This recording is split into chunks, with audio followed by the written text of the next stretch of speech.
Би үндсэн хуулиар олгосон бүрэн эрхийнхээ хүрээнд хууль зүйн дотоод хэргийн сайдыг чөлөөлж томилох саналаа олон нийтэд мэдээлсэн.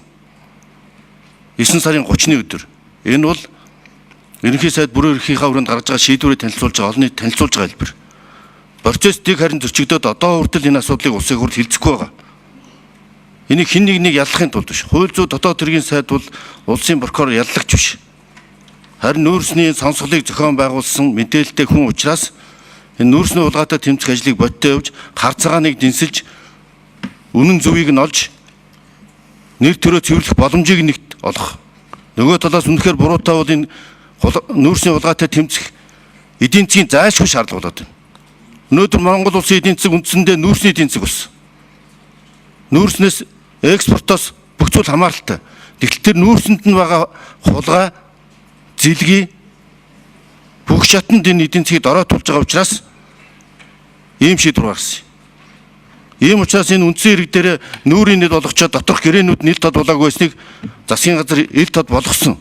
Харин энийг дэнслэх боломжийг олгож байгаа.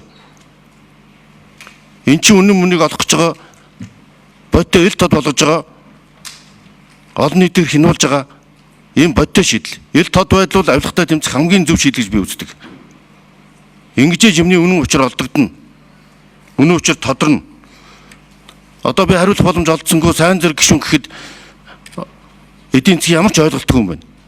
Эдийн засаг 2.6% болоод унтсан байсан одоо 8 дугаар сарын байдлаар 5.7% болоод өссөн гэдэг надад статистиктэй ч бичсэн байгаа. Нэг их найд 299 1.2 их найдын алдагдaltaй явж исэн төсөв 8 дугаар сарын дүнгээрээ 53 төгрөгийн ашигтай гарч тэр хэмжээгээр энэ алдагдал буурж байгаа. Эхний 7 сар ийм их алдагдал үйлдвэрлэсэн. 8 дугаар сарын дүнгээрж байгаа. Энэ хоёроо одоо бодиттой баримттай ярих ёстой ч хуулчгүй өөрөө бодиттой яригээд байдаг. Тэр Energy Resource компани энэ тогтоолоос нэг ч төгрөгийн ашиг орлого хүртэхгүй байгаа. Энд тэр компанид хамаараагүй. 25% хүрээгүй тэр чинь. Тэр нүүрс гараагүй гэж чинь. Тэр төрийн өмчийн компаниуд бүгд 100% биржээр арилжаалж байгаа. Өмнө тэгдэггүй байсан.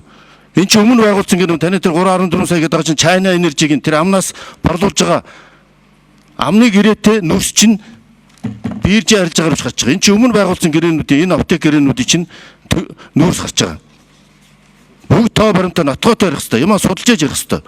Ийм хийсвэр дүгнэлтээр засгийн газар асуудал оруулж ирсэн чинь та өөрөө харин эрхчлэгийн сонирхол зөрчилтэй байна гэж үзэж байна. 56% хямд урт хугацаатай борлуулалттай гэрээний нүүр чинь ингэж гарч байгаа. Биржийн үнээс. Харин биржээр үнээр чинь 56% илүү өндөр үнээр бид нүүрсээ борлуулж байна.